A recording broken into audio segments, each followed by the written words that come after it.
Bem-vindos à nossa jornada literária. Olá, queridos leitores. Hoje vou contar uma história que tocará profundamente seus corações.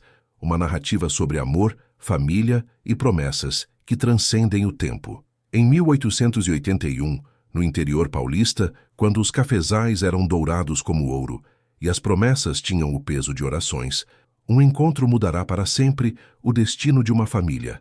Esta é uma história sobre como Deus usa as circunstâncias mais difíceis para tecer os mais belos milagres. Me digam nos comentários, de qual região do Brasil vocês estão acompanhando esta história? Não esqueçam de se inscrever no canal e deixar aquele like para que mais pessoas possam conhecer esta emocionante narrativa. Ano: 1881. Fazenda: Santo Antônio, interior de São Paulo, região cafeeira.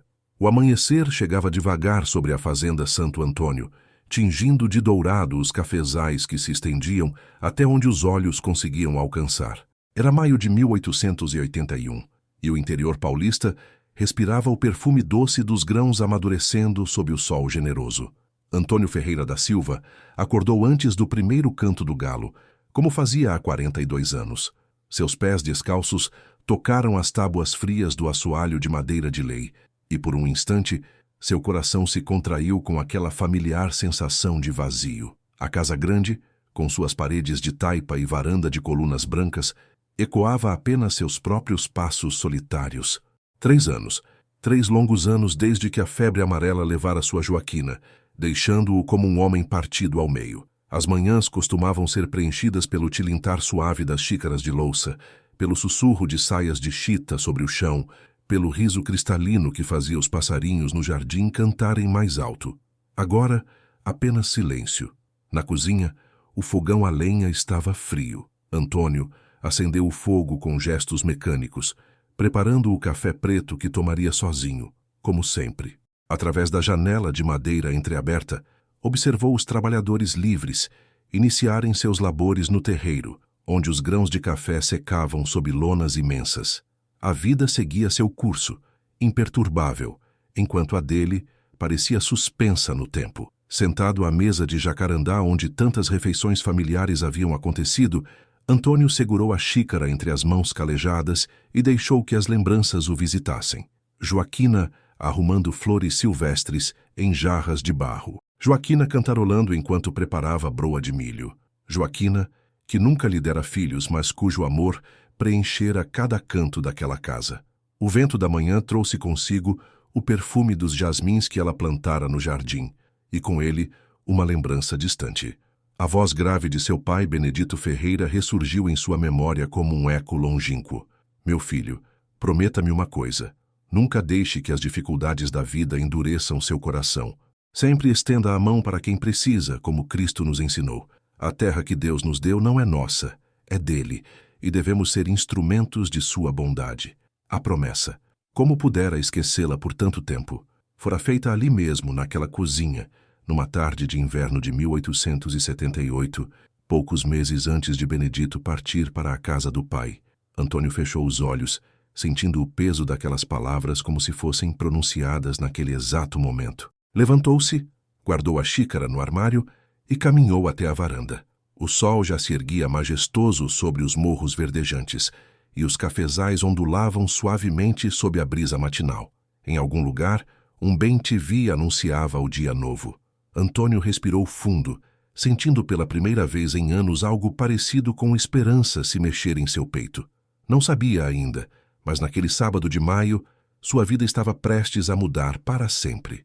E a promessa esquecida se tornaria o fio condutor de um destino que Deus já havia escrito com letras de amor. Que segredos o destino guardaria para ele naquela manhã aparentemente comum? O sol já estava alto quando Antônio encilhou sua égua tordilha para a viagem semanal à vila de Santa Cruz. Era costume seu, todos os sábados, buscar mantimentos e conversar com os conhecidos na praça da igreja. Esses momentos lhe davam a ilusão de que ainda fazia parte do mundo dos vivos, embora sua alma permanecesse em suspenso como um relógio parado. O caminho serpenteava entre as colinas cobertas de cafezais, e o clipe-clop das ferraduras sobre a terra batida marcava um ritmo hipnótico. Antônio deixou que a égua seguisse seu próprio passo, perdido em pensamentos, quando uma cena inusitada chamou sua atenção. Junto ao portão de madeira que marcava o início de sua propriedade, 3 figuras humanas se apoiavam contra a cerca de varas. Uma mulher jovem, com os cabelos castanhos presos em um coque simples, segurava no colo uma criança de poucos anos. Ao lado dela, um menino de talvez 7 anos a observava com olhos grandes e sérios. Todos vestiam roupas simples, desbotadas pelo sol e pelo tempo, e havia em seus rostos uma palidez que falava de fome e exaustão. Antônio puxou as rédeas, fazendo a égua parar. Seu primeiro impulso foi seguir viagem. Problemas alheios eram muito comuns naqueles tempos difíceis, e ele já carregava os seus próprios. Mas algo no modo como a mulher ergueu os olhos para fitá-lo o fez hesitar. Não era o olhar de quem pede esmola, mas de quem luta para preservar a dignidade, mesmo na adversidade. "Bom dia", disse ele, tirando o chapéu de palha em sinal de respeito. "Bom dia, senhor", respondeu ela com voz suave, mas firme. "Perdoe o incômodo. Estávamos apenas descansando um pouco antes de seguir viagem." A criança no colo dela, uma menina de cabelos cacheados, estava visivelmente debilitada. O menino ao lado mantinha-se ereto, mas Antônio notou como suas pernas tremiam ligeiramente. Não precisava ser médico para reconhecer os sinais. Não comiam há dias. "Para onde se dirigem?", perguntou, descendo da égua. "Campinas, senhor. Temos parentes lá", respondeu a mulher, ajeitando a filha nos braços. "Sou Rosa Maria dos Santos. Estes são meus filhos, João e Isabel." Antônio assentiu respeitosamente. Rosa. O nome lhe trouxe à memória as roseiras que Joaquina tanto amava no jardim da casa. Havia algo na postura daquela mulher que lhe despertava uma admiração instintiva. A maneira como mantinha a cabeça erguida, apesar das circunstâncias, como protegia os filhos com discreta ferocidade. "É uma viagem longa", observou ele. 5 ou 6 dias a pé." "Sim, senhor, mas havemos de conseguir", disse Rosa, e em sua voz havia uma determinação que tocou algo profundo no coração de Antônio. Foi então que a menina, Isabel, soltou um gemido fraco. Rosa a apertou contra o peito, sussurrando palavras de conforto, mas Antônio viu como suas próprias mãos tremiam. O menino, João, deu um passo à frente. "Mamãe está muito cansada, senhor", disse com a seriedade de quem teve que amadurecer antes da hora. "Não comemos desde anteontem." As palavras atingiram Antônio como um soco no estômago. Anteontem. 2 crianças sem comida por 2 dias, enquanto ele desperdiçava refeições em sua mesa solitária.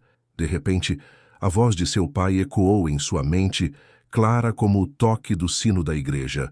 "Sempre estenda a mão para quem precisa, como Cristo nos ensinou." A promessa esquecida, que naquela manhã havia voltado à sua memória. Olhou para Rosa, que baixara os olhos, claramente envergonhada pela revelação do filho. Olhou para as crianças, tão pequenas e tão vulneráveis, e foi como se Deus mesmo estivesse ali, naquele portão de madeira, testando sua fé e sua humanidade. "Venham comigo para minha casa", disse sem hesitar, surpreendendo-se com a firmeza de sua própria voz. Rosa ergueu os olhos, espanto e esperança se misturando em seu olhar. "Senhor, venham", repetiu Antônio, estendendo a mão. "Há comida quente e camas limpas. Depois conversamos sobre Campinas." Por um longo momento, Rosa o fitou em silêncio, como se tentasse enxergar sua alma através de seus olhos. Então, lentamente, assentiu. "Que Deus o abençoe", sussurrou. Antônio ajudou-a a subir na égua com Isabel no colo, enquanto João caminhava ao lado. Durante todo o percurso até a casa, uma sensação estranha o dominava, como se estivesse acordando de um longo sono. A promessa do pai começava a se cumprir, e ele nem sequer imaginava que aquele encontro casual mudaria não apenas suas vidas, mas o destino de todas as gerações que estavam por vir. O que aquela família traria para sua casa vazia, além de vozes e vida? A casa grande da fazenda Santo Antônio não ouvia o riso de crianças há muito tempo. Quando Antônio empurrou a porta principal e convidou Rosa e seus filhos a entrarem, foi como se as próprias paredes suspirassem de alívio. O ar parado há anos finalmente voltou a circular, carregando consigo promessas de renovação. Rosa parou no limiar, segurando Isabel contra o peito, enquanto João se mantinha próximo a ela. Seus olhos percorreram o interior da casa. A sala ampla com móveis de jacarandá, As janelas de madeira que filtravam a luz dourada da tarde, o cheiro de cera de abelha que Joaquina usava para lustrar os móveis e que ainda persistia no ar como uma bênção. É uma casa bonita, disse ela suavemente, mais para si mesma do que para ele. Antônio sentiu o peito se apertar com uma mistura de orgulho e melancolia. Minha falecida esposa gostava de mantê-la assim, respondeu. Venham, vou mostrar onde podem se acomodar. Guiou-os pela casa, e a cada passo sentia como se estivesse redescobrindo seu próprio lar. No quarto de hóspedes, que havia sido preparado tantas vezes para visitas que nunca chegaram, Rosa depositou Isabel sobre a colcha de linho bordado. A menina estava pálida, os lábios ressecados pela sede e pela fadiga. Vou buscar água e algo para comerem, disse Antônio. Mas Rosa segurou seu braço delicadamente. Senhor Antônio, ela disse, pois durante o caminho ele lhe contara seu nome. Não sabemos como agradecer. Não há o que agradecer, interrompeu ele gentilmente. Façam de conta que estão em casa. Nas horas que se seguiram, a casa se transformou. Antônio preparou uma sopa simples de galinha com legumes, enquanto Rosa dava banho nas crianças com água morna aquecida no fogão. O som de risadas infantis, ecoando pelo corredor, era música para seus ouvidos há tanto tempo silenciosos. Durante o jantar, comido à luz de lampiões de querosene, as diferenças sociais pareceram se dissolver. Rosa contou com voz pausada e olhos que às vezes se perdiam na distância sobre a morte de seu marido José dos Santos, esmagado por um carro de boi carregado de café numa tarde de chuva. Como foram expulsos da casa dos trabalhadores após o luto, como caminharam por semanas, dependendo da caridade alheia, até chegarem ali. João escutava em silêncio, ocasionalmente baixando os olhos quando a dor da mãe se tornava muito evidente. Isabel, reanimada pela comida e pelo banho, brincava com uma boneca de milho que encontrara num baú antigo, um brinquedo que Joaquina guardava para os filhos que nunca vieram. Na quarta noite, Antônio acordou com um aroma diferente vindo da cozinha.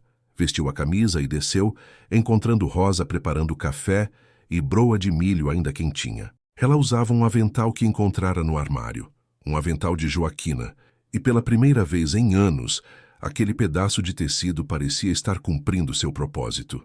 Pensei que o senhor gostaria de um café quentinho ao acordar, disse ela, sem erguer os olhos da panela. Antônio ficou parado na soleira da porta, observando-a. Havia algo de profundamente reconfortante naquela cena doméstica, na maneira como ela se movia pela cozinha, com naturalidade respeitosa, como se entendesse que era hóspede, mas também como se soubesse que sua presença ali tinha um propósito maior. No sexto dia, João o procurou no terreiro onde supervisionava a secagem do café. O menino chegou devagar, as mãos para trás, claramente nervoso. Posso ajudar, senhor Antônio? Perguntou com a seriedade que só as crianças que sofreram cedo sabem ter. Antônio olhou para aquele rosto pequeno, marcado por uma maturidade precoce, e sentiu algo se mexer em seu peito. Claro, João, pode me ajudar a revirar os grãos.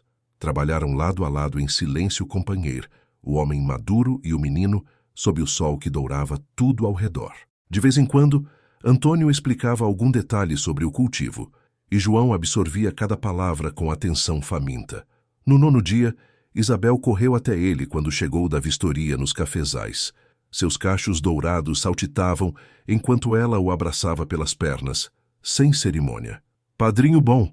Exclamou com a espontaneidade dos inocentes. Padrinho. A palavra ecoou em seu coração como um presente inesperado. Não era pai, não era tio, mas padrinho, alguém que protege e cuida, alguém que Deus colocou no caminho para abençoar. À noite, quando a família se reunia na varanda para rezar o terço, Antônio sentia uma paz que não conhecia há anos. Rosa conduzia as orações com voz serena. João respondia com devoção e Isabel murmurava as ave-marias com sua vozinha doce. As estrelas brilhavam sobre eles como testemunhas divinas de um milagre silencioso que estava se desenrolando. A casa não estava mais vazia. Seu coração não estava mais vazio. A promessa do pai começava a se cumprir de maneiras que ele jamais imaginara. Mas será que aquela paz duraria? Ou o destino guardava provações que testariam a força daqueles laços que se formavam? Agosto chegou trazendo consigo o frio seco do inverno paulista e uma ameaça que ninguém esperava. Haviam-se passado 3 meses desde a chegada de Rosa e seus filhos à fazenda Santo Antônio. 3 meses de uma felicidade tão completa que Antônio às vezes acordava com medo de que tudo não passasse de um sonho.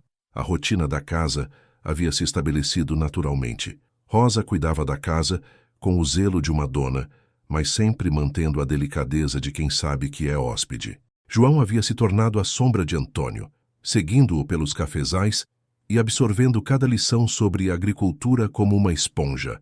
Isabel transformara a casa numa sinfonia de gargalhadas, correndo pelos corredores com a boneca de milho e enchendo de vida cada canto que antes ecoava apenas silêncio. Naquela terça-feira de manhã, Antônio estava no escritório, organizando os papéis da safra, quando o som de rodas e cascos de cavalo o fez levantar da cadeira. Pela janela, viu uma charrete elegante parando diante da casa, puxada por 2 cavalos baios bem tratados. Dele desceu um homem robusto, de bigode grisalho e roupas finas, o tipo de figura que exalava poder e intimidação. Coronel Libânio Damasceno. Antônio o conhecia de vista, um fazendeiro influente da região, dono de terras extensas e de uma reputação questionável. Mas o que o trazia ali? Bom dia, Antônio, disse Damasceno, tirando o chapéu de feltro numa cortesia mecânica. Seus olhos pequenos e calculistas já vasculhavam o interior da casa através das janelas abertas. Bom dia, coronel, respondeu Antônio, mantendo-se respeitoso, mas alerta. No que posso servi-lo? Na verdade, não é com você que venho tratar, disse Damasceno, um sorriso que não chegava aos olhos curvando seus lábios. Soube que está abrigando a viúva Rosa dos Santos e seus filhos. O estômago de Antônio se contraiu. E daí? Daí que a mulher me deve dinheiro. Muito dinheiro. Nesse momento, Rosa apareceu na varanda atraída pelo som de vozes. Ao ver Damasceno, seu rosto empalideceu visivelmente e ela se apoiou no batente da porta como se tivesse levado um golpe. Damasceno sorriu ao vê-la, mas era um sorriso de predador. Rosa, minha querida, há quanto tempo? O que o senhor quer? Perguntou ela, a voz tremendo ligeiramente. Vim cobrar o que me deve, é claro.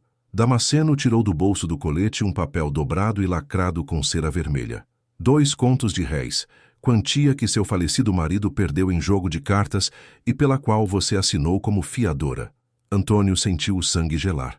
2 contos de réis era uma quantia astronômica, suficiente para comprar uma fazenda pequena. Rosa cambaleou, e ele instintivamente deu um passo em sua direção. Isso não pode ser verdade, sussurrou ela. José nunca jogava. Oh, mas jogava sim, disse Damasceno, desdobrando o documento. E quando não conseguiu pagar, se enforcou no engenho de açúcar. Não foi acidente de carro de boi como você disse por aí. Foi covardia. E agora a dívida passa para a viúva. Rosa soltou um gemido surdo e se deixou cair numa cadeira da varanda. João e Isabel apareceram correndo, alarmados com a perturbação. Antônio sentiu uma fúria surda crescer em seu peito, ao ver o desespero estampado no rosto da mulher que havia aprendido a amar. Deixe-me ver esse documento, exigiu. Damasceno entregou o papel com ar triunfante. O documento parecia oficial, com selo imperial e assinatura reconhecida em cartório.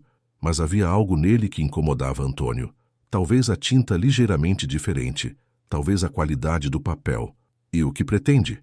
Perguntou, devolvendo o documento. Rosa vem trabalhar na minha casa por 10 anos para saldar a dívida, disse Damasceno, os olhos brilhando com uma malícia que fez Antônio compreender a verdadeira natureza daquele homem. As crianças podem ficar por aqui, já que você parece gostar de brincar de pai de família. Nunca! Exclamou Rosa, levantando-se com os punhos cerrados. Prefiro morrer. Então será a cadeia pública, disse Damasceno com indiferença fingida. Dívida é dívida. Tenho 3 dias para decidir. Minha casa ou a cadeia. Antônio deu um passo à frente, colocando-se entre Damasceno e Rosa. Essa família está sob minha proteção. Sua proteção? Damasceno riu, um som desagradável. Antônio, você é um homem honrado, mas não entende nada de lei. Essa mulher me pertence agora, e vou levá-la quer você queira ou não. Ninguém pertence a ninguém, disse Antônio com uma calma perigosa. E enquanto estiverem em minha casa, são família cristã e família cristã se protege. Damasceno guardou o documento e voltou para a charrete. 3 dias, Rosa. 3 dias para decidir. E você, Antônio, não se meta em assuntos que não compreende. Pode se arrepender. A charrete se afastou numa nuvem de poeira, deixando para trás um silêncio pesado como chumbo. Rosa chorava em silêncio, as mãos cobrindo o rosto, enquanto as crianças se agarravam à sua saia, sem entender completamente o que acontecia, mas sentindo o medo que emanava dela. Antônio se ajoelhou diante de Rosa e segurou suas mãos entre as suas. Olhe para mim, disse suavemente. Olhe para mim, Rosa. Ela ergueu os olhos vermelhos de lágrimas. Antônio, eu não sabia. José nunca me contou. Se isso for verdade, não importa se é verdade ou não, disse ele com firmeza. Vocês são família agora, e família se protege. Prometo que não vou deixar que nada de mal aconteça com vocês. Mas enquanto a abraçava, tentando transmitir segurança, Antônio sabia que enfrentariam a maior prova de suas vidas. Damasceno não era homem de fazer ameaças vazias e tinha poder suficiente para cumprir o que prometia. A guerra estava declarada, e o preço da derrota seria a destruição de tudo o que haviam construído juntos. Como poderiam enfrentar um inimigo tão poderoso? E que segredos aquele documento escondia? Na manhã seguinte, antes mesmo do sol nascer completamente, Antônio selou sua égua e partiu para a vila de Santa Cruz. Levava consigo o documento que Damasceno deixara, dobrado cuidadosamente no bolso do colete, e uma determinação férrea que não sentia há anos. Rosa havia passado a noite em claro, alternando entre lágrimas silenciosas e orações sussurradas, enquanto as crianças dormiam inquietas, como se sentissem a tensão no ar. A vila estava começando a despertar quando Antônio amarrou a égua em frente ao sobrado onde funcionava o fórum. As janelas de madeira pintada se abriam uma a uma, revelando os primeiros movimentos do dia. O cheiro de café e pão doce vinha das casas vizinhas, misturado ao perfume dos ipês amarelos que floriam na praça central. Dr. Horácio Mendes, o juiz municipal, era conhecido por sua retidão e conhecimento da lei. Formado em Direito em São Paulo, havia chegado à vila há 10 anos, trazendo consigo uma biblioteca respeitável e uma reputação de homem íntegro. Antônio o encontrou em seu gabinete, preparando-se para os trabalhos do dia. «Antônio!» exclamou o Dr. Horácio, levantando-se da escrivaninha cheia de processos. «Que surpresa! O que o traz aqui tão cedo?» Antônio tirou o documento do bolso e o estendeu ao juiz. «Preciso de sua opinião sobre isto, doutor. Um homem apareceu em minha casa ontem, cobrando uma dívida da família que estou abrigando». Dr. Horácio ajustou os óculos de armação dourada e pegou uma lupa da gaveta. Durante longos minutos, examinou o papel em silêncio, franzindo o senho à medida que os detalhes se revelavam. Antônio observou cada expressão do rosto magro do juiz, tentando adivinhar suas conclusões. «Interessante», murmurou Dr. Horácio finalmente. «Muito interessante mesmo. Há algum problema?» perguntou Antônio, o coração acelerado. O juiz pousou a lupa e se recostou na cadeira, os dedos entrelaçados sobre o abdômen. «Antônio, este documento é uma falsificação. Uma falsificação bastante boa, devo admitir, mas ainda assim falsa». As palavras atingiram Antônio como um raio de esperança. «Tem certeza?» «Absoluta. Primeiro, observe o selo imperial». Dr. Horácio apontou para o símbolo vermelho na parte inferior do papel. «A cera está muito nova para um documento que supostamente foi feito há mais de um ano. Segundo, a qualidade do papel. Este é um papel fabricado este ano, reconheço a marca d'água.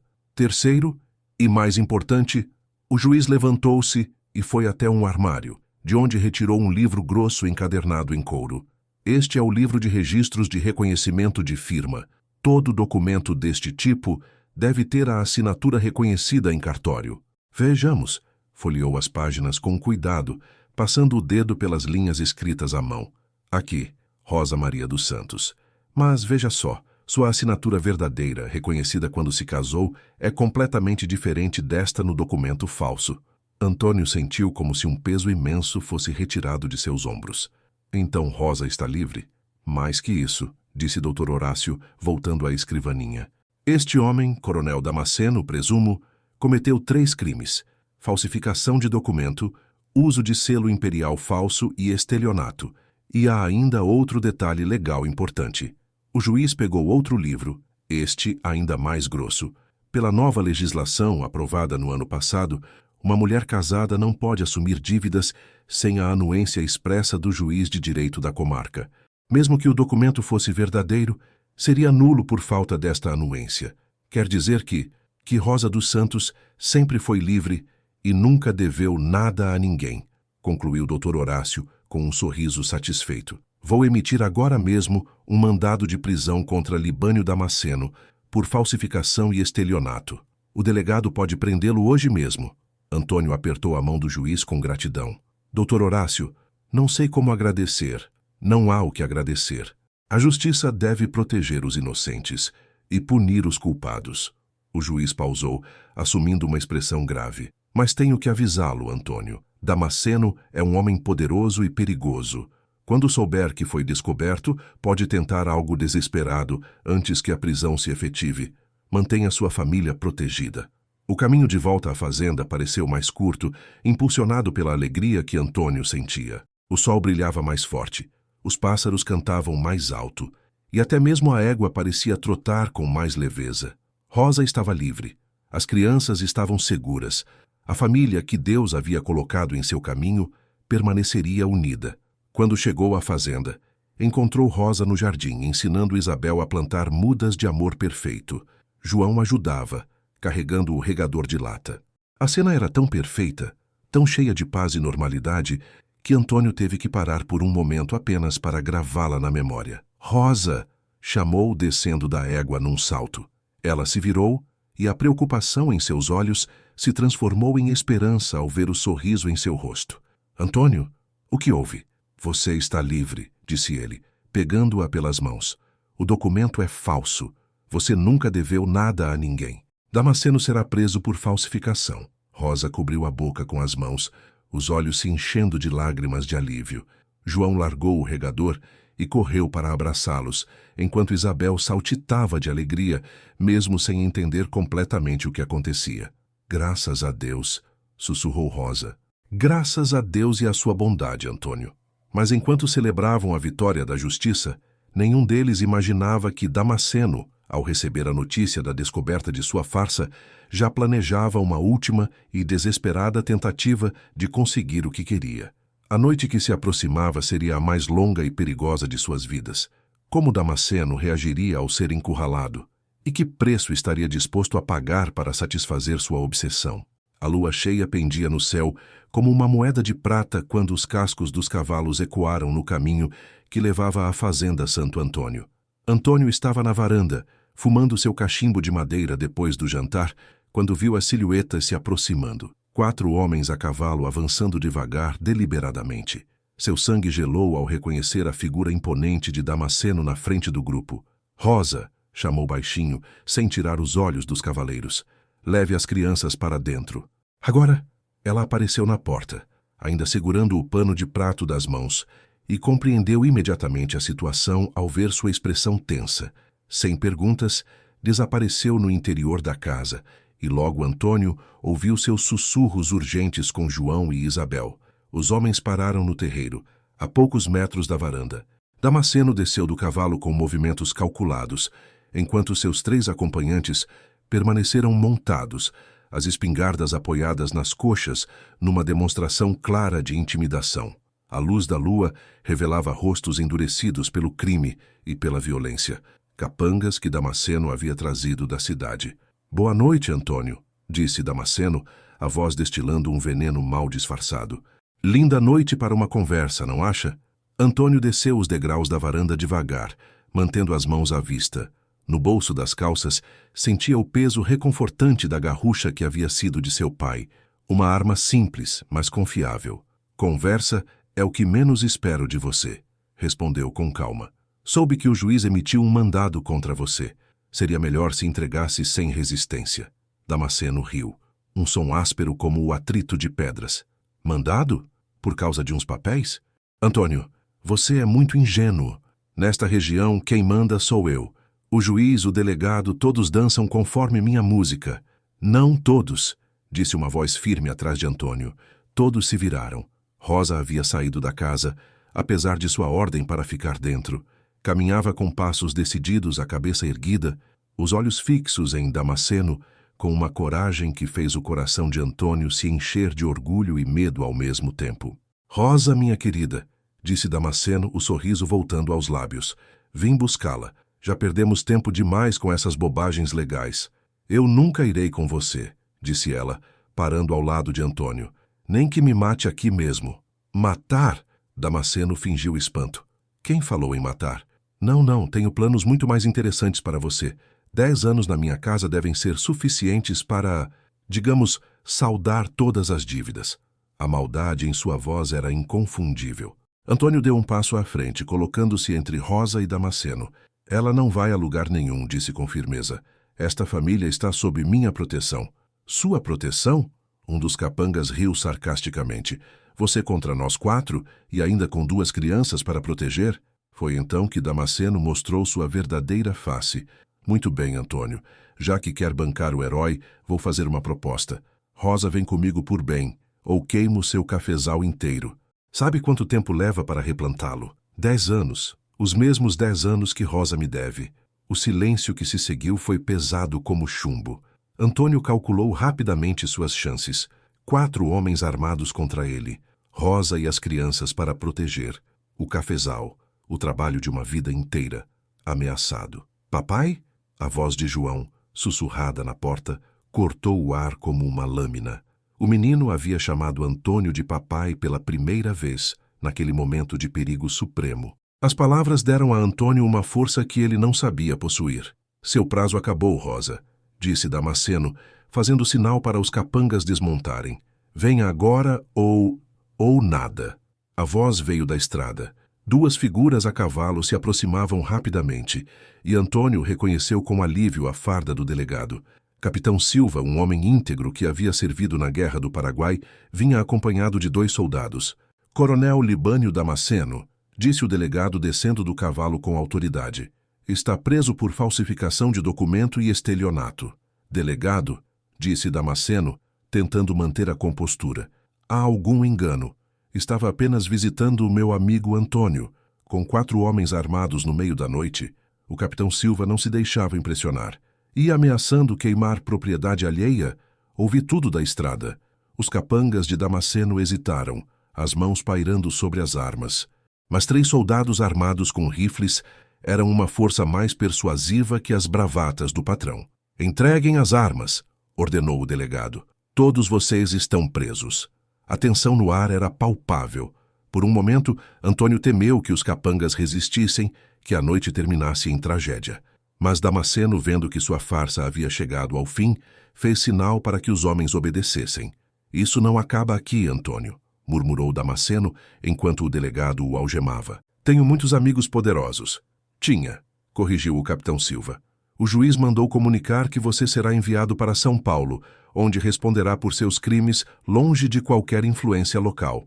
Quando os prisioneiros foram levados, o silêncio voltou à fazenda. Rosa se apoiou em Antônio, as pernas tremendo com a liberação da tensão. João e Isabel correram para abraçá-los.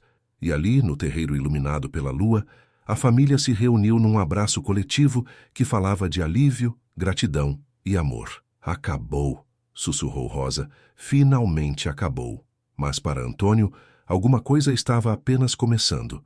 Olhou para Rosa, para as crianças que o chamavam de papai, para a casa onde haviam construído juntos uma nova vida, e sentiu que chegara o momento da decisão mais importante de sua vida. Que palavras ele encontraria para expressar o que crescera em seu coração? E como Rosa reagiria a uma proposta que mudaria suas vidas para sempre? As estrelas nunca haviam brilhado tão intensamente sobre a fazenda Santo Antônio. Depois que o delegado partiu levando Damasceno e seus capangas, uma paz profunda desceu sobre a propriedade, como se a própria terra suspirasse aliviada. João e Isabel, exaustos pela tensão da noite, haviam adormecido rapidamente. Rosa e Antônio ficaram na varanda, sentados nas cadeiras de balanço de madeira, ouvindo o coro noturno dos grilos e sabiás. Por muito tempo, não disseram palavra alguma. Havia no ar uma expectativa, como a que antecede uma tempestade de verão ou o nascimento de uma criança. Rosa balançava suavemente, as mãos cruzadas no colo, o rosto voltado para o céu estrelado. Antônio a observava discretamente, gravando na memória cada detalhe daquele momento. A maneira como a luz da lua iluminava seus cabelos castanhos, como sua respiração se movia pausada e tranquila, como seus olhos refletiam as estrelas. Rosa, disse ele finalmente, a voz saindo mais rouca do que pretendia.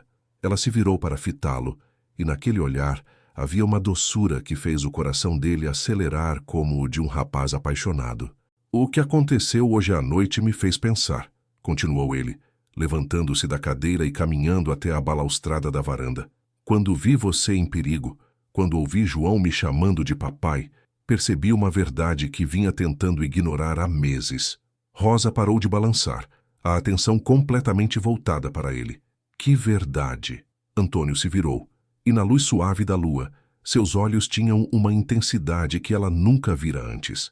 Que não posso mais viver sem vocês. Que esta casa, esta vida, só faz sentido com você e as crianças aqui.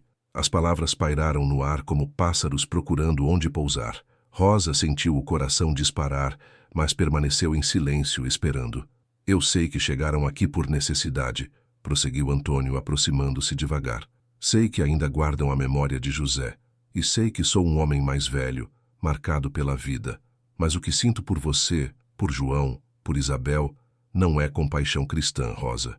É amor. A última palavra ecoou como uma confissão sagrada. Rosa fechou os olhos por um momento, deixando que aquela declaração penetrasse em todos os cantos de sua alma. Quando você chegou com as crianças naquele portão, continuou ele, a voz ganhando segurança, foi como se Deus respondesse a uma oração que eu nem sabia que estava fazendo, como se meu coração finalmente encontrasse para que foi feito.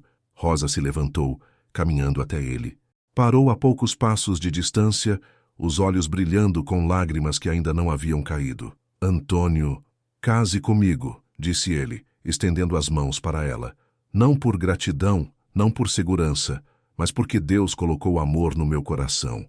Porque quero ser pai de João e Isabel não apenas de fato, mas de direito. Porque quero envelhecer ao seu lado, construir uma família verdadeira, dar a esta casa a alegria que ela sempre esperou. Rosa segurou as mãos dele, e o toque foi como uma centelha elétrica. Você tem certeza? Uma viúva com 2 filhos, sem dote, sem família. Você tem famílias, a interrompeu ele suavemente. Nós somos sua família. E quanto ao dote, sorriu. Você trouxe vida para esta casa. Trouxe amor. Trouxe propósito. Que dote maior poderia haver? As lágrimas finalmente transbordaram dos olhos de Rosa, mas eram lágrimas de alegria. Eu também te amo, Antônio. Desde aquele primeiro dia, quando você estendeu a mão para nós no portão, eu soube que Deus havia respondido minhas orações. Mas não ousava esperar. Ele segurou o rosto dela entre as mãos, como se estivesse segurando a coisa mais preciosa do mundo. Então aceita? Aceita formar uma família comigo? Pelos laços do coração e pela bênção divina? Aceito, sussurrou ela, e a palavra saiu como uma promessa de eternidade. Selaram o compromisso com um beijo casto, mas carregado de promessas. E foi então que ouviram uma vozinha vinda da porta. Mamãe vai casar com o papai Antônio? Era João, descalço e de camisola, os olhos ainda pesados de sono, mas brilhando de esperança. Atrás dele, Isabel espiava com sua boneca de milho no colo. Vão sim, meus filhos, disse Rosa, abrindo os braços para eles. Vamos ser uma família de verdade. João correu para abraçá-los e logo Isabel se juntou ao grupo. Ali na varanda, sob o manto estrelado da noite, 4 corações se uniram num só, selando um pacto de amor que duraria para além desta vida. Posso chamar você de papai sempre? Perguntou João, olhando para Antônio com adoração. Sempre, respondeu ele, a voz embargada de emoção. Sempre, meu filho. Isabel saltitou de alegria. Agora sou filha de verdade, filha de verdade. Sempre foram, disse Antônio, pegando-a no colo. Desde o primeiro dia. A lua continuou sua jornada pelo céu, testemunhando o nascimento de uma nova família, forjada não pelo sangue, mas pelo amor. E nas estrelas que brilhavam sobre a fazenda Santo Antônio, parecia ecoar a promessa antiga que Benedito havia feito ao filho, de que estender a mão para quem precisa sempre traria bênçãos multiplicadas. Como seria a nova vida que se iniciava? E que frutos nasceriam daquele amor construído sobre alicerces tão sólidos? O sino da igreja de Santa Cruz repicou alegremente na manhã de setembro de 1881, anunciando o casamento que toda a vila esperava ansiosamente. A notícia do enlace entre Antônio Ferreira da Silva e Rosa Maria dos Santos havia se espalhado como um rastilho de pólvora, carregando consigo a história de como o amor vencera as adversidades e como Deus recompensara a bondade de um homem de coração puro. Rosa estava radiante em seu vestido de linho creme, bordado com flores miúdas pelas próprias mãos durante as semanas que antecederam a cerimônia. Não era o vestido de uma noiva tradicional, ela própria insistira nisso, mas sim o vestido de uma mulher que compreendia o valor da segunda chance que a vida lhe oferecia. Seus cabelos estavam presos num coque ornamentado com jasmins do jardim que Joaquina havia plantado, numa delicada homenagem à esposa que partira. Antônio aguardava no altar, vestindo seu melhor terno de casimira preta, o coração batendo como o de um rapaz de 20 anos. Ao seu lado, João segurava as alianças de ouro que haviam sido bentas na sacristia. Um menino de 7 anos, investido da honrosa responsabilidade de padrinho. Isabel, com seu vestidinho branco e grinaldinha de flores, espalhava pétalas de rosas pelo caminho da noiva, rindo baixinho a cada passo. Padre Antônio Miguel, um homem bonachão de barbas brancas que conhecia Antônio desde menino, conduziu a cerimônia com a solenidade devida, mas também com a alegria de quem testemunha um milagre do amor. A igreja estava repleta. Vizinhos, trabalhadores da fazenda, comerciantes da vila, todos unidos para celebrar aquela união que representava muito mais que um casamento. Representava a esperança de que o bem sempre vence o mal. Antônio Ferreira da Silva, disse o padre com voz sonora, aceita Rosa Maria dos Santos como esposa, prometendo amá-la e respeitá-la na alegria e na tristeza, na saúde e na doença, até que a morte os separe? Aceito, respondeu Antônio, a voz firme ecoando pelas abóbadas da igreja. Rosa Maria dos Santos, aceita Antônio Ferreira da Silva como esposo, prometendo amá-lo e respeitá-lo na alegria e na tristeza, na saúde e na doença, até que a morte os separe? Aceito, disse Rosa, os olhos brilhando como estrelas. Quando as alianças foram trocadas, João suspirou aliviado por ter cumprido sua missão sem deixá-las cair. Quando o padre os declarou marido e mulher, a igreja explodiu em palmas e lágrimas de alegria. E quando Antônio beijou a noiva, selando a união diante de Deus e dos homens, até mesmo os anjos pareceram cantar mais alto. O cortejo que se dirigiu à fazenda para a festa era composto por quase toda a população da vila. Carroças enfeitadas com flores, cavaleiros caracolando seus animais, crianças correndo ao lado do coche nupcial, música de sanfona e viola ecoando pelos campos. A fazenda Santo Antônio nunca havia recebido tantos convidados, mas de alguma forma pareceu se expandir para acolher a todos com generosidade. As mesas foram armadas no terreiro, sob as mangueiras centenárias, carregadas com as iguarias que as vizinhas haviam preparado. Leitão assado, galinha ao molho pardo, farofa de banana, doce de mamão, quindim, pudim de leite. Havia música, dança, risadas que se espalhavam pelo ar como bênçãos. À tarde, quando os convidados começaram a se despedir, a nova família finalmente ficou sozinha. Rosa havia trocado o vestido de noiva por um vestido simples de chita, mas mantinha as flores no cabelo. As crianças brincavam no jardim com outros pequenos que haviam permanecido, suas vozes se misturando ao canto dos bem-te-vis. Senhora Antônio Ferreira da Silva, disse Antônio, oferecendo o braço à esposa enquanto caminhavam pela varanda. Rosa riu, um som doce como mel de abelha. Ainda não me acostumei com o novo nome, mas gosto como soa. E eu gosto como você o faz soar, respondeu ele, parando para contemplar a propriedade que agora era verdadeiramente um lar.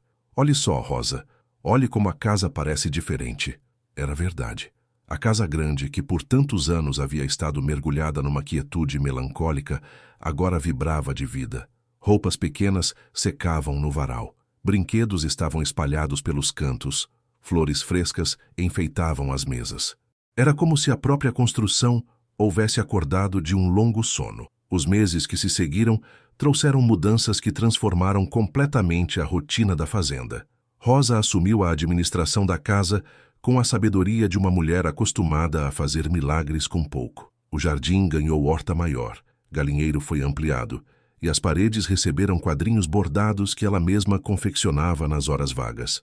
João tornou-se a sombra oficial de Antônio, seguindo-o pelos cafezais e aprendendo os segredos da agricultura com a sede de conhecimento que só os meninos inteligentes possuem. Suas mãozinhas pequenas logo aprenderam a distinguir os grãos maduros dos verdes, a calcular a umidade da terra, a prever o tempo observando as nuvens. Isabel transformou cada canto da casa num palco para suas brincadeiras inventivas. Conversava com as galinhas como se fossem amigas íntimas, penteava a crina dos cavalos, ajudava Rosa na cozinha subindo numa banqueta para alcançar os ingredientes. Sua risada cristalina ecoava pelos corredores como uma música celestial. Em 1882, Deus abençoou a união com o primeiro fruto. Miguel nasceu numa madrugada de primavera, pequenino e rosado, com os olhos escuros do pai e o temperamento doce da mãe. Rosa chorou de alegria ao colocá-lo nos braços de Antônio, e João e Isabel se revezaram para ajudar nos cuidados do irmãozinho, assumindo responsabilidades com seriedade tocante. 2 anos depois, Ana chegou para completar a família, uma menininha de cabelos cacheados como os da mãe e personalidade decidida como a do pai. Com 4 filhos correndo pela casa, a fazenda Santo Antônio finalmente havia cumprido seu destino de ser um lar repleto de amor e alegria. Nas noites de inverno, quando toda a família se reunia ao redor do fogão a lenha, Antônio observava seus filhos, João e Isabel, que haviam nascido do coração, Miguel e Ana, que haviam nascido do corpo, e não via diferença alguma no amor que sentia por cada um. Rosa, costurando à luz do lampião, às vezes surpreendia seu olhar e sorria, sabendo exatamente o que ele estava pensando. Família não é sangue, ele sempre dizia quando as crianças perguntavam sobre suas origens. É escolha, é amor, é Deus juntando corações que foram feitos para bater juntos. Como cresceriam aquelas crianças amadas? E que legado deixariam para o mundo as sementes plantadas naquele lar abençoado?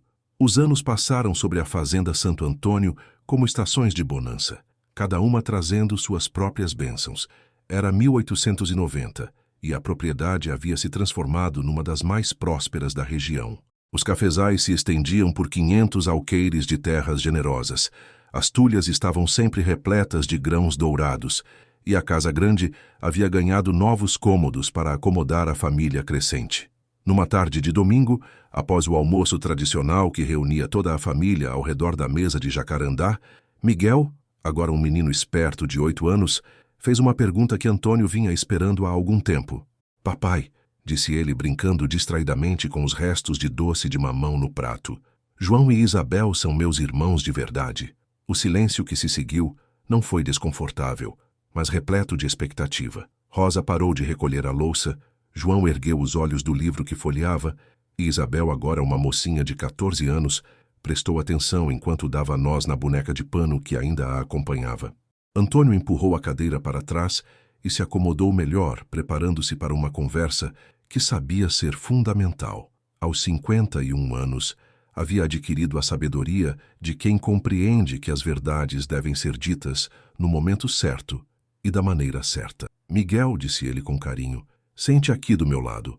O menino obedeceu, instalando-se na cadeira vizinha com a curiosidade típica da idade. Ana, aos 6 anos, abandonou seus brinquedos e se aproximou também, pressentindo que algo importante estava acontecendo.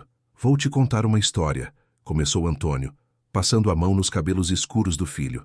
"Há muito tempo, eu era um homem muito sozinho.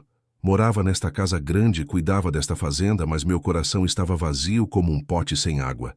João, agora com 17 anos e quase da altura de Antônio, fechou o livro e se aproximou. Isabel veio se sentar no braço da poltrona do pai, gesto natural de uma filha que se sentia completamente amada. "Um dia", continuou Antônio, a voz ganhando a cadência de contador de histórias, "Deus enviou 3 anjos para minha porta, uma mulher muito corajosa e 2 crianças muito especiais. Estavam cansados, com fome, precisando de ajuda. Éramos nós!" exclamou Ana, batendo palminhas. "Era sua mãe, João e Isabel", confirmou Antônio. "E sabe o que aconteceu? Quando abri minha casa para eles, não foram eles que receberam um favor. Fui eu. Eles me deram o maior presente que um homem pode receber: uma família."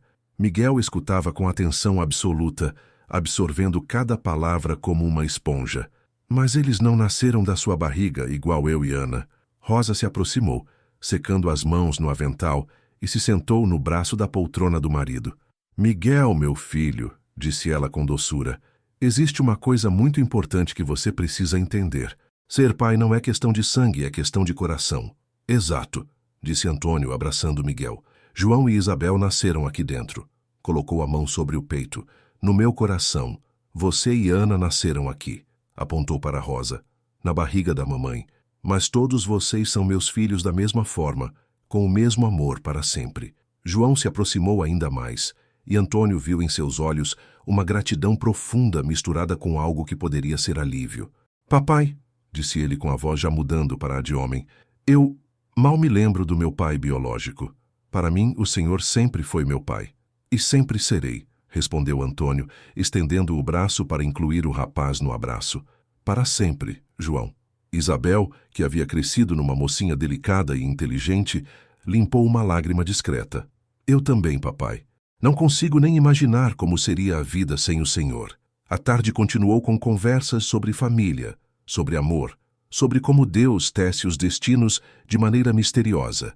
Antônio contou sobre Benedito, o avô que as crianças nunca conheceram, mas cuja sabedoria continuava guiando a família. Falou sobre Joaquina, a primeira esposa que havia amado e perdido, e como seu amor por Rosa não diminuía a memória da primeira, mas antes a honrava. José dos Santos, disse ele, olhando diretamente para João, foi seu pai biológico e merece ser lembrado com respeito. Foi um homem trabalhador que amou sua mãe e vocês. Não tenho ciúme dessa memória, João. Ela faz parte de quem você é. João assentiu, compreendendo que em Antônio havia espaço para honrar o passado sem competir com ele. À medida que a tarde avançava para a noite, a conversa se desdobrou naturalmente para os planos do futuro. João demonstrava aptidão para a agricultura e interesse em expandir os negócios da família. Isabel revelava talento para as letras e vontade de estudar para ser professora.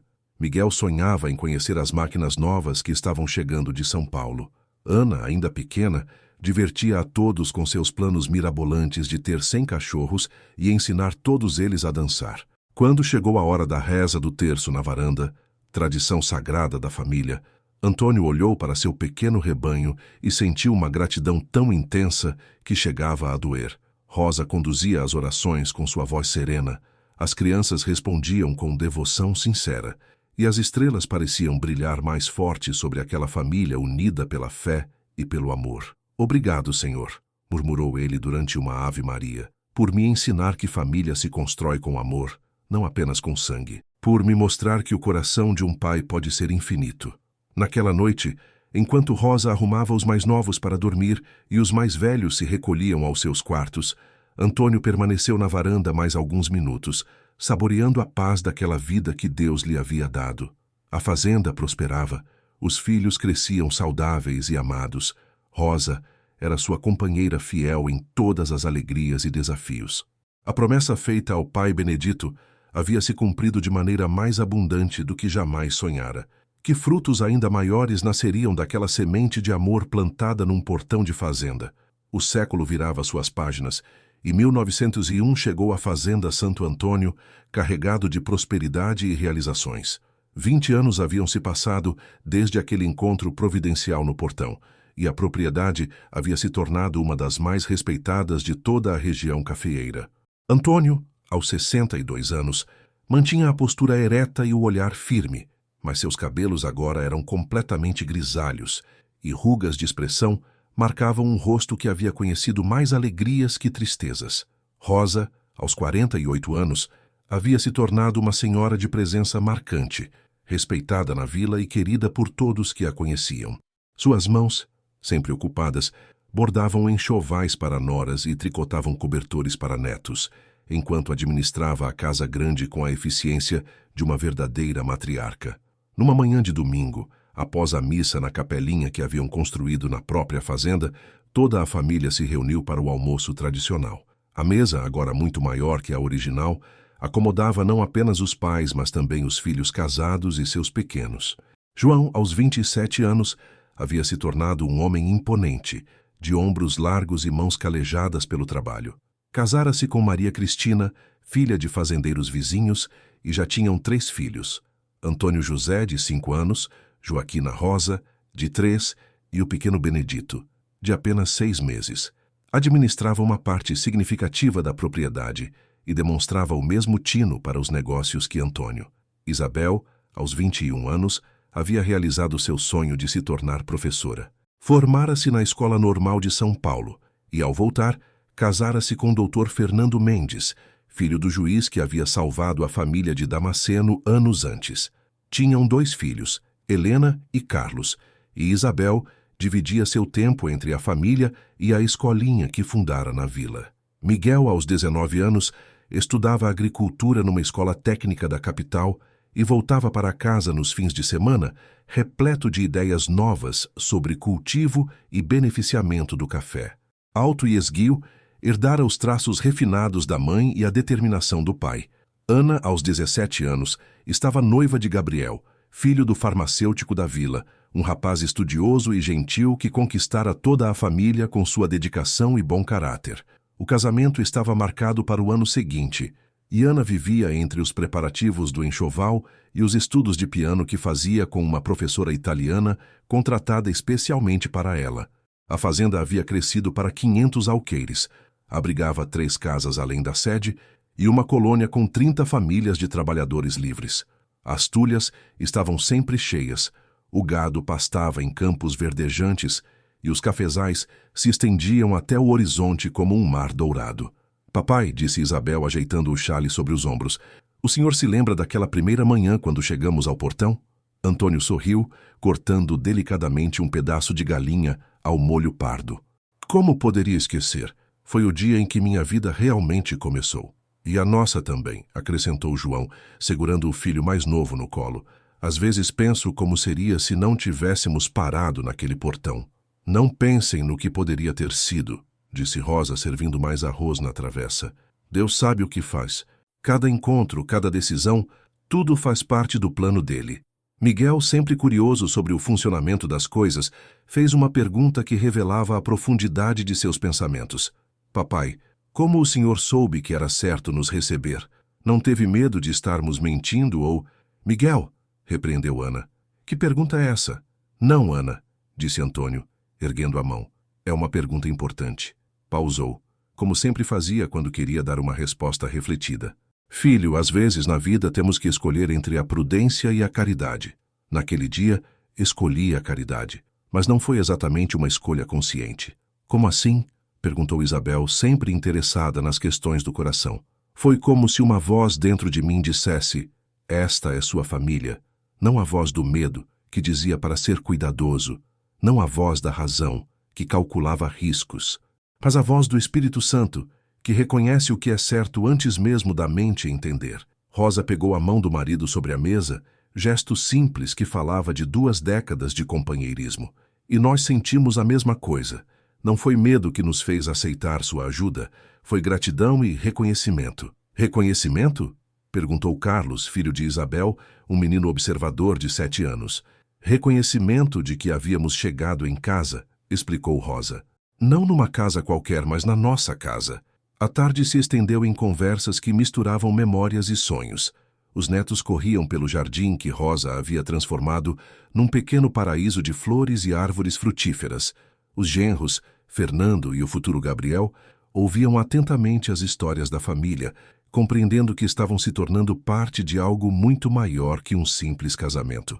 Quando chegou a hora da despedida semanal, com João voltando para sua casa na fazenda e Isabel retornando à vila com a família, Antônio e Rosa ficaram na varanda, observando a movimentação das carroças e cavalos.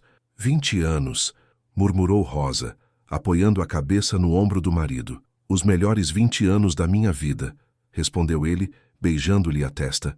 E sinto que ainda há muito pela frente. Os netos vão crescer aqui, como nossos filhos cresceram, disse ela, observando as crianças que brincavam no terreiro. Esta terra vai continuar sendo abençoada. Antônio assentiu, pensando na continuidade daquela família que havia se iniciado com um ato simples de bondade. Cada criança que corria naquele terreiro carregava consigo não apenas o sangue dos antepassados, mas principalmente o legado de amor que ele e Rosa haviam construído juntos. Sabe o que mais me impressiona? disse ele, após longo silêncio. O quê? Como Deus usa as coisas pequenas para fazer milagres grandes. Um portão de fazenda, um prato de comida, uma cama para descansar. E de repente uma família inteira. Rosa sorriu, aquele sorriso que havia conquistado seu coração desde o primeiro dia. As maiores bênçãos de Deus vêm disfarçadas de coisas simples. A noite desceu sobre a fazenda Santo Antônio como uma bênção silenciosa, e os dois permaneceram ali de mãos dadas, contemplando a obra que haviam construído juntos. Não apenas uma propriedade próspera, mas um legado de amor que se perpetuaria por gerações. Que mais a vida lhes reservava? E como aquele amor continuaria a se multiplicar através dos anos? Era um domingo radiante de 1905, e a fazenda Santo Antônio respirava um ar de festa. Toda a família havia se reunido para celebrar não apenas mais um domingo de convivência, mas principalmente para testemunhar um momento que Antônio considerava fundamental: a formalização legal daquilo que o coração já havia decidido havia décadas. Após a missa na capelinha da fazenda, todos se dirigiram à casa grande, onde uma mesa especial havia sido preparada sob as mangueiras. Dr. Fernando Mendes trouxera de São Paulo o tabelião que registraria oficialmente a adoção de João e Isabel, garantindo que seus direitos sucessórios fossem iguais aos de Miguel e Ana. João, agora com 31 anos, era um homem respeitado na região, pai de 5 filhos e administrador competente de metade da fazenda. Isabel, aos 25, havia se tornado a professora mais querida da vila e mãe dedicada de 4 crianças. Miguel terminara seus estudos e voltara cheio de inovações para a agricultura familiar. Ana estava feliz no casamento e esperava seu segundo filho. Quando os documentos foram assinados e testemunhados, Antônio pediu atenção a todos. Levantou-se devagar. Aos 66 anos, sentia mais o peso dos anos, mas sua voz ainda soava firme e clara. Familiares queridos, começou, o olhar percorrendo cada rosto ao redor da mesa. Hoje não é apenas um domingo qualquer. É o dia em que formalizamos diante da lei aquilo que Deus já havia escrito em nossos corações há 24 anos. Rosa o observava com orgulho, as mãos cruzadas sobre o colo, cercada pelos netos que a adoravam. João e Isabel estavam visivelmente emocionados, compreendendo a importância simbólica daquele momento. Quero falar algumas palavras sobre gratidão, continuou Antônio. Durante muito tempo, pensei que havia salvado uma família necessitada. Hoje sei que estava completamente enganado. Não fui eu quem salvou vocês. Foram vocês que me salvaram. Um silêncio respeitoso se fez ao redor da mesa. Até as crianças menores pareciam sentir a solenidade do momento. Quando vocês chegaram àquele portão, prosseguiu, a voz ganhando calor. Eu era um homem morto por dentro. Vivia, trabalhava, cumpria minhas obrigações, mas minha alma estava vazia como esta casa estava silenciosa. Vocês me devolveram a vida. Fez uma pausa, observando João e Isabel com ternura paternal. João, meu filho, você me ensinou que a paternidade não depende do sangue que corre nas veias, mas do amor que cresce no coração. Quando me chamou de papai pela primeira vez, naquela noite em que enfrentamos Damasceno, senti que renascia. João limpou discretamente os olhos, emocionado. O senhor sempre foi meu pai, papai, o único que reconheço. E você, Isabel, continuou Antônio voltando-se para a filha, me ensinou que o amor de um pai pode ser infinito, que há espaço no coração para amar todos os filhos igualmente, cada um com sua personalidade, cada um com seus dons. Isabel sorriu através das lágrimas. O Senhor me deu não apenas um nome, mas principalmente uma identidade. Sou Isabel Ferreira da Silva com muito orgulho. Antônio então se dirigiu ao tabelião, que havia presenciado toda a cena com evidente comoção. Doutor Teixeira, quero que conste em ata, registrado oficialmente, que estes papéis que assinamos hoje apenas confirmam uma realidade que sempre existiu. João Ferreira da Silva e Isabel Ferreira da Silva são meus filhos legítimos, com os mesmos direitos sucessórios que Miguel e Ana. Assim constará do registro, confirmou o tabelião, impressionado com a solenidade do momento. Mas há mais, disse Antônio, retomando seu discurso.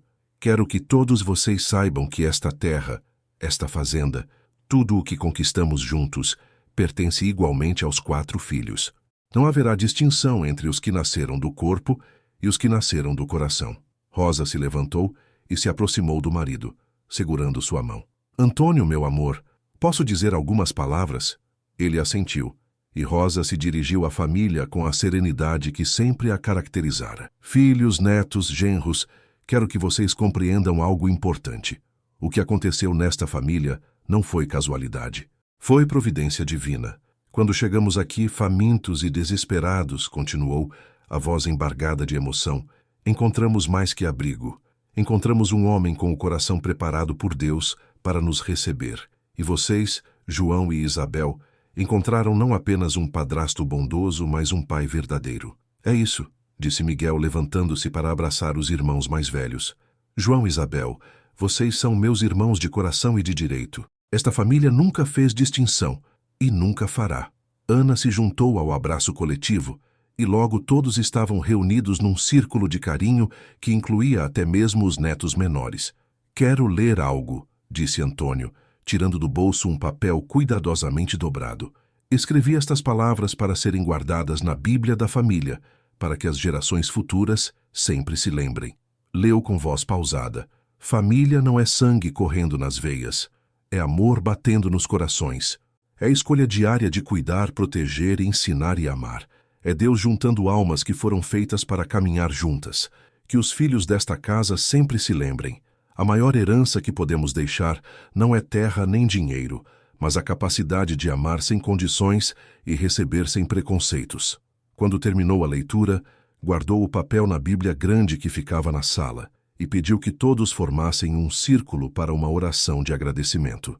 Senhor, disse com a cabeça baixa e as mãos estendidas, obrigado por nos ensinar que família se constrói com amor, não apenas com nascimento. Obrigado por nos mostrar que tua providência age através de corações generosos e braços abertos. Que esta terra continue sendo abençoada pelo amor e que nossos descendentes sempre se lembrem de que a verdadeira riqueza está nos laços que nos unem. Amém. Responderam todos em coro. Aquela tarde se estendeu em conversas, risadas e brincadeiras. Os documentos foram guardados cuidadosamente, mas o mais importante já estava registrado para sempre, no coração de uma família unida pelo amor mais puro que existe, o amor que escolhe amar. Que exemplo aquela família deixaria para as gerações futuras e como aquele legado de amor se multiplicaria através dos tempos. O inverno de 1911 chegou mais rigoroso que os anteriores, trazendo consigo ventos gelados que desciam da serra e faziam as folhagens dos cafezais tremularem como mãos em oração.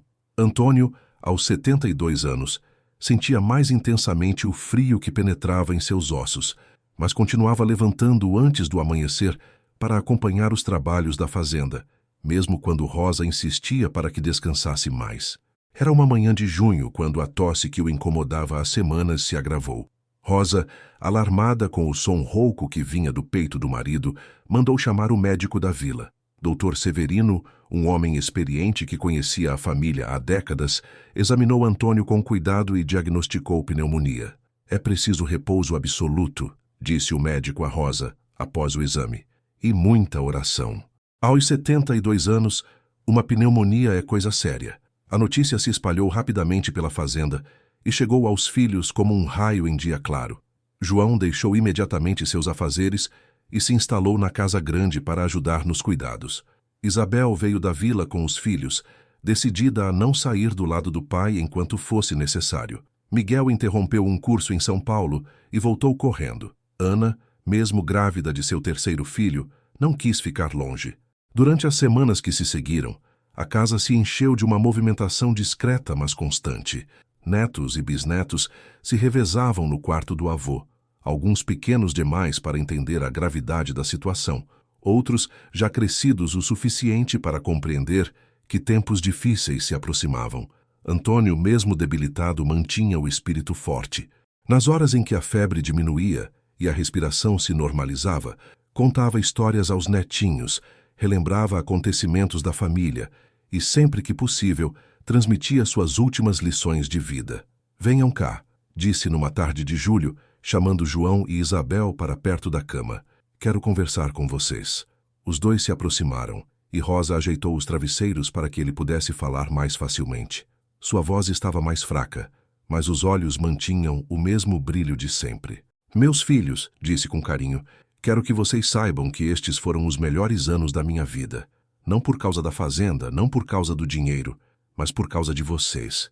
Papai, sussurrou Isabel, segurando sua mão, não fale assim. O senhor vai ficar bom. Antônio sorriu, aquele sorriso tranquilo de quem fez as pazes com a vida. Isabel, minha filha, todos nós temos nosso tempo neste mundo. O meu foi abençoado além de qualquer merecimento.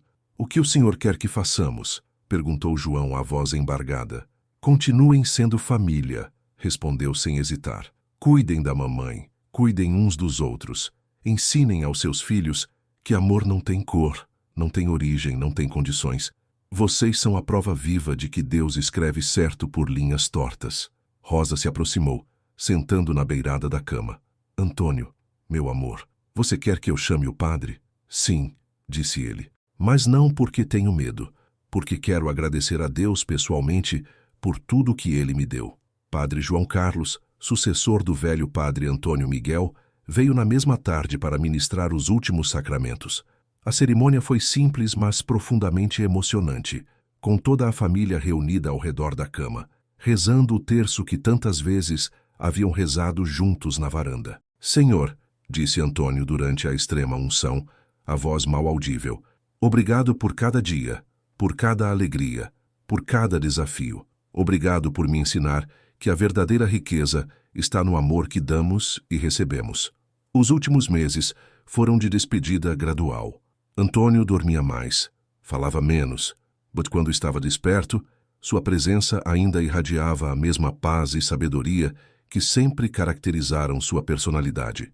Os netos se revezavam para ler-lhe trechos da Bíblia, e ele escutava com atenção, às vezes sorrindo com alguma passagem que o tocava especialmente. Numa tarde de domingo de setembro, após Rose ter conduzido a reza do terço vespertino, Antônio pediu para ficar sozinho com a esposa. Os filhos saíram discretamente, levando as crianças para o jardim. Rosa, disse ele, pegando sua mão entre as suas, você foi o maior presente que Deus me deu. Não apenas porque me deu filhos, mas porque me deu você. Antônio, ela sussurrou, as lágrimas correndo silenciosamente pelo rosto. Prometa-me que vai viver, disse ele com súbita energia, que vai ver os netos crescerem, que vai continuar sendo o coração desta família. Promete? Prometo, disse ela beijando sua mão. E prometa que vai contar a eles, sempre, como tudo começou. Como Deus juntou duas pessoas solitárias e fez uma família abençoada. Sempre, prometeu Rosa. Antônio morreu como havia vivido, tranquilamente rodeado de amor. Foi numa tarde de domingo, exatamente como ele sempre havia desejado, após a reza do terço, com toda a família reunida. Simplesmente fechou os olhos durante uma soneca e não acordou mais. O rosto sereno como o de quem encontra finalmente a paz absoluta. O cortejo fúnebre que se dirigiu ao cemitério da vila foi um dos maiores que a região já havia visto. Mais de 500 pessoas acompanharam o féretro, vindas não apenas das fazendas vizinhas, mas também da capital, de outras cidades, todos querendo prestar uma última homenagem ao homem que havia marcado suas vidas com bondade e exemplo. Na lápide de mármore branco, Rosa mandou gravar as palavras que resumiam toda uma vida. Antônio Ferreira da Silva, homem de palavra e coração cristão, ensinou que família se constrói com amor. Quando o último punhado de terra cobriu o caixão, João segurou o ombro de Isabel e Miguel abraçou Ana. Ali, naquele momento de dor suprema, compreenderam que Antônio não havia morrido. Continuaria vivo em cada um deles, em cada neto que brincava naquela terra abençoada, em cada geração que aprenderia com seu exemplo. A era Antônio Ferreira da Silva havia chegado ao fim, mas o legado de amor que ele plantara estava apenas começando a dar seus frutos eternos. Que marcas aquele homem extraordinário deixaria na história da família, e como seu exemplo continuaria ecoando através das gerações. Os anos se sucederam sobre a fazenda Santo Antônio, como ondas tranquilas num lago sereno. Rosa, agora viúva, tornou-se a matriarca respeitada e amada por toda a família, mantendo vivas as tradições que ela e Antônio haviam construído juntos. Viveu até 1926, aos 73 anos, sempre cercada pelos filhos, netos e bisnetos que a veneravam como uma santa. Durante seus 15 anos de viuvez, Rosa se dedicou a preservar a memória do marido e os valores que ele representava. Mandou transformar a casa grande num memorial, mantendo os móveis, livros e objetos pessoais de Antônio exatamente como ele os havia deixado. O escritório onde ele planejava as safras e resolvia os problemas da fazenda se tornou um pequeno museu familiar. A propriedade permaneceu nas mãos da família, administrada conjuntamente pelos 4 filhos e seus descendentes. João assumiu a liderança natural dos negócios, mas sempre consultando Isabel, Miguel e Ana para todas as decisões importantes. Nunca houve disputas ou conflitos. O exemplo de união que Antônio havia deixado era sagrado demais para ser quebrado. Agora, em 1961, 80 anos após aquele encontro providencial no Portão, a Fazenda Santo Antônio abrigava a 5ª geração da família Ferreira da Silva. A Casa Grande havia sido ampliada várias vezes, mas sempre respeitando a arquitetura original. Os cafezais se estendiam por territórios ainda maiores, e a propriedade havia se modernizado com tractores e maquinários, sem perder nunca seu caráter familiar. Todo dia 13 de junho, festa de Santo Antônio, mais de 150 descendentes se reuniam na fazenda para a celebração anual que era simultaneamente religiosa e familiar. Pela manhã, missa na capelinha que havia sido ampliada e embelezada ao longo das décadas. À tarde, almoço comunitário sob as mangueiras centenárias, agora verdadeiras catedrais verdes que abrigavam a família reunida. Naquele ano de 1961, a reunião tinha um significado especial. Marcava oficialmente os 80 anos da chegada de Rosa, João e Isabel à fazenda. Antônio José, o neto mais velho, agora um homem de 65 anos e principal herdeiro da liderança familiar, havia preparado um discurso especial para a ocasião. Familiares queridos, disse ele, levantando-se à cabeceira da mesa principal. Hoje comemoramos não apenas mais um dia de Santo Antônio, mas principalmente a data em que nossa família verdadeiramente nasceu. O silêncio respeitoso se fez entre os presentes. Homens e mulheres de diferentes idades, crianças correndo pelos jardins, adolescentes sentados nas sombras das árvores, todos unidos pelo sangue ou pelo casamento, mas principalmente pelo amor que os unia. 80 anos atrás, continuou Antônio José, meu avô Antônio Ferreira da Silva tomou uma decisão que mudou o destino de todos nós. Poderia ter seguido viagem naquela manhã de sábado, ignorando 3 pessoas necessitadas em seu portão. Mas escolheu parar, escolheu ajudar, escolheu amar. Entre os presentes estavam descendentes diretos de João e Isabel, agora com sobrenomes compostos que honravam tanto a herança biológica quanto a adotiva. Silva Santos, Ferreira Santos, Santos Silva. Todos carregavam com orgulho a dupla identidade que simbolizava a amplitude do conceito de família criado por Antônio. Tio João, disse Antônio José, dirigindo-se ao patriarca de 87 anos, que ainda mantinha a postura ereta. O senhor poderia nos contar mais uma vez como foi aquele primeiro dia?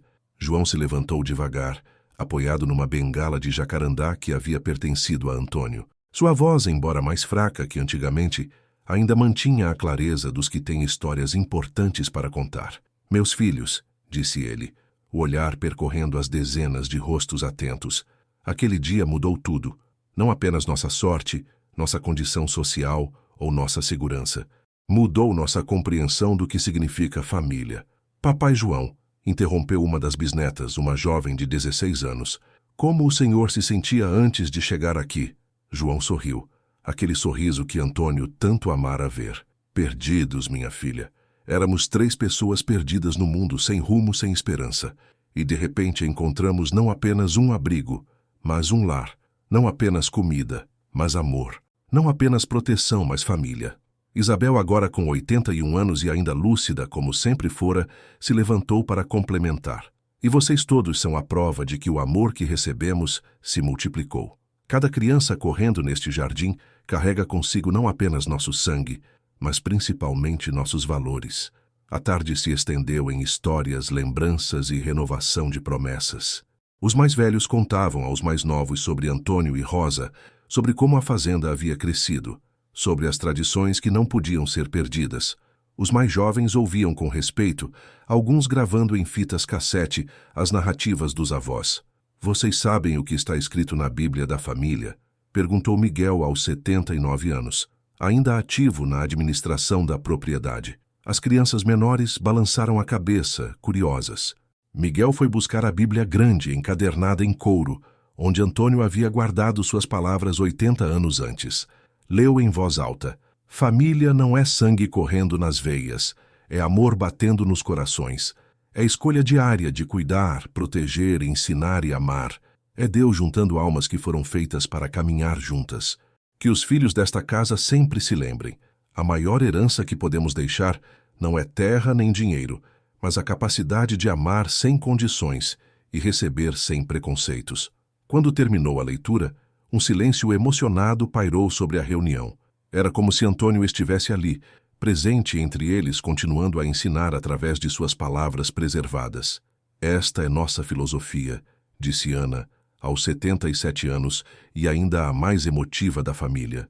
Esta é nossa herança. Cada um de vocês que leva o nome Ferreira da Silva carrega consigo essa responsabilidade. Ao final da tarde, quando as famílias começaram a se despedir para voltar às suas casas na cidade ou em outras fazendas, todos sabiam que carregavam consigo mais que lembranças de um dia agradável. Levavam renovado o compromisso com o legado de amor que Antônio havia plantado e que eles tinham o dever de continuar cultivando. A Fazenda Santo Antônio permanecia como um farol de valores familiares numa época de mudanças aceleradas. As gerações mais novas, mesmo vivendo em São Paulo, Rio de Janeiro ou outras cidades grandes, sempre voltavam às origens para se fortalecer espiritualmente e renovar seus compromissos com a família. Nas estrelas que brilhavam sobre a fazenda naquela noite de 1961, parecia ecoar ainda a promessa que Benedito havia arrancado de Antônio tantas décadas antes. Sempre estenda a mão para quem precisa, como Cristo nos ensinou. E aquela promessa continuava viva, multiplicada em 150 corações que batiam unidos pelo mesmo amor. Como aquele legado continuaria crescendo, e que novos frutos nasceriam daquele amor plantado com tanta simplicidade e sinceridade.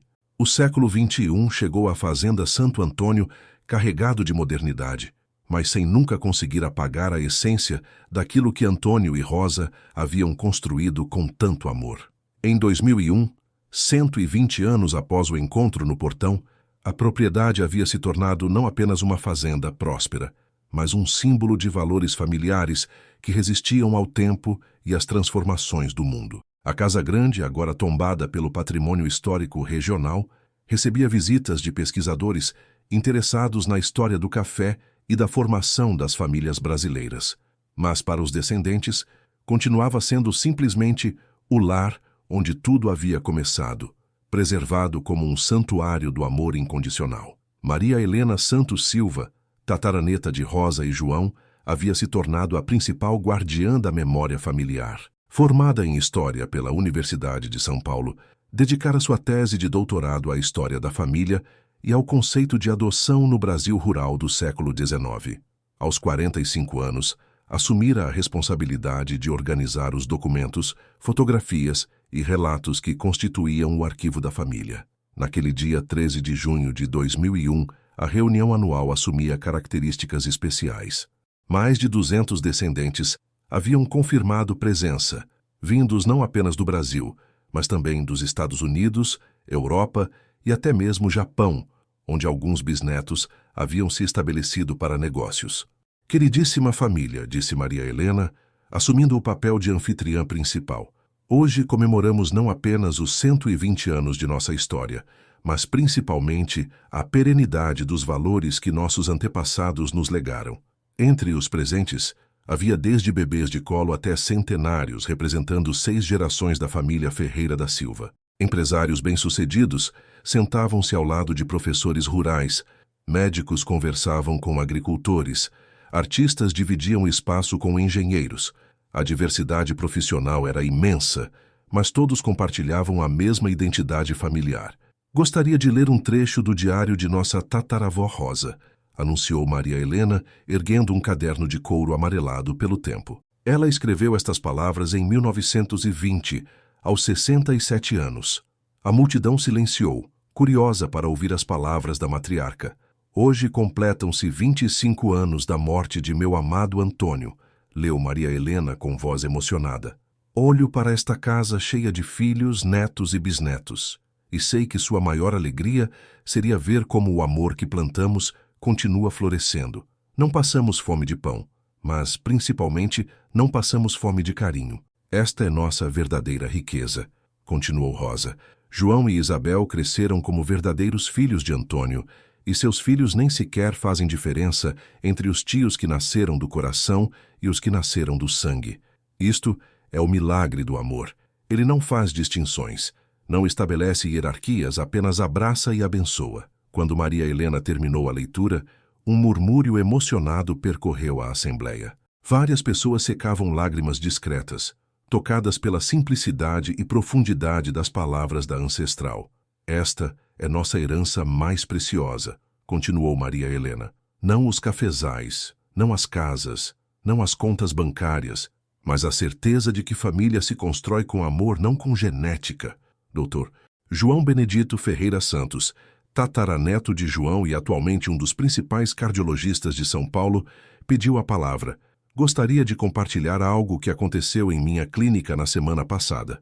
Levantou-se um homem elegante de 50 anos que carregava nos traços o mesmo olhar bondoso do tataravô. Atendia um menino de 8 anos que havia sido adotado por um casal após ter sido abandonado numa igreja. Os pais adotivos estavam preocupados porque ele perguntava constantemente sobre sua família verdadeira. Sabem o que eu disse a eles? Perguntou o Dr. João Benedito sorrindo. Contei nossa história. Contei sobre meu tataravô João, que chegou órfão e faminto a uma fazenda e encontrou não apenas comida, mas um pai verdadeiro. Expliquei que família verdadeira é aquela que escolhe amar, não aquela onde nascemos por acaso. E o que aconteceu? Perguntou uma das crianças presentes, fascinada pela história. O menino parou de perguntar sobre a família biológica e começou a chamar os pais adotivos de meus pais de verdade, respondeu o médico. E os pais choraram de alegria, compreendendo que o amor é mais forte que qualquer laço de sangue. A tarde prosseguiu com relatos similares.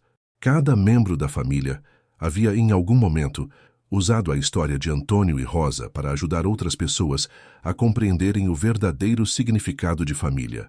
Professores contavam a história em escolas, assistentes sociais a usavam em casos de adoção, psicólogos a citavam em terapias familiares. Nossa família se tornou uma força multiplicadora de amor, observou Ana Cristina Silva Santos, jornalista e bisneta de Ana. Cada um de nós carrega a responsabilidade de continuar espalhando essa semente. Quando chegou a hora da tradicional reza do terço na capelinha, mais de 200 pessoas se aglomeraram no pequeno templo e em seus arredores. A oração foi conduzida por Padre José Miguel, tataraneto de Isabel, que havia escolhido a vida sacerdotal inspirado na fé de seus ancestrais. Senhor, disse ele durante a oração final, abençoai esta família que nasceu de um encontro casual, mas foi forjada pelo amor eterno, que as gerações futuras continuem honrando o legado de nossos antepassados, acolher, amar, perdoar e unir. Quando a reunião terminou e as últimas carroças partiram, algumas carroças ainda eram usadas pelos parentes mais tradicionais, Maria Helena caminhou sozinha até o portão onde tudo havia começado. Ali, numa placa de bronze instalada pela prefeitura local, estava gravado: neste local, em maio de 1881, o encontro entre Antônio Ferreira da Silva e a família de Rosa Maria dos Santos deu origem a uma das mais belas histórias de amor familiar do interior paulista. Que seu exemplo inspire futuras gerações a construir famílias baseadas no amor incondicional. Enquanto o sol se punha sobre os cafezais que se estendiam até o horizonte, Maria Helena segurou nas mãos uma carta que havia escrito para ser lida apenas por ela mesma. Queridos tataravô Antônio e tataravó Rosa, hoje completamos mais um ano de nossa reunião anual. Vocês ficariam orgulhosos ao ver como a semente que plantaram com tanto amor continua dando frutos.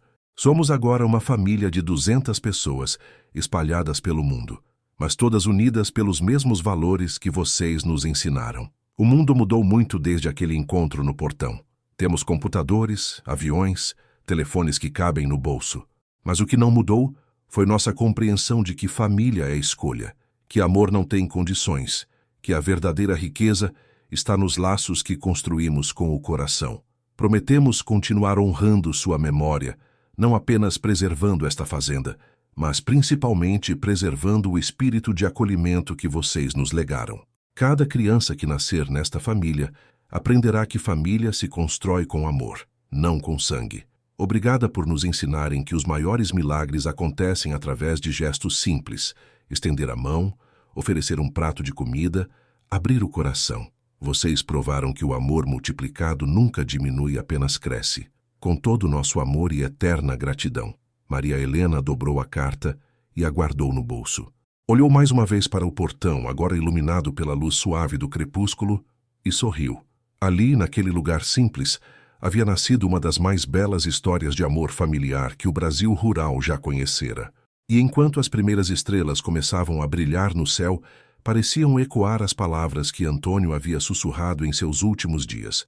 O amor que damos sempre volta multiplicado para nós.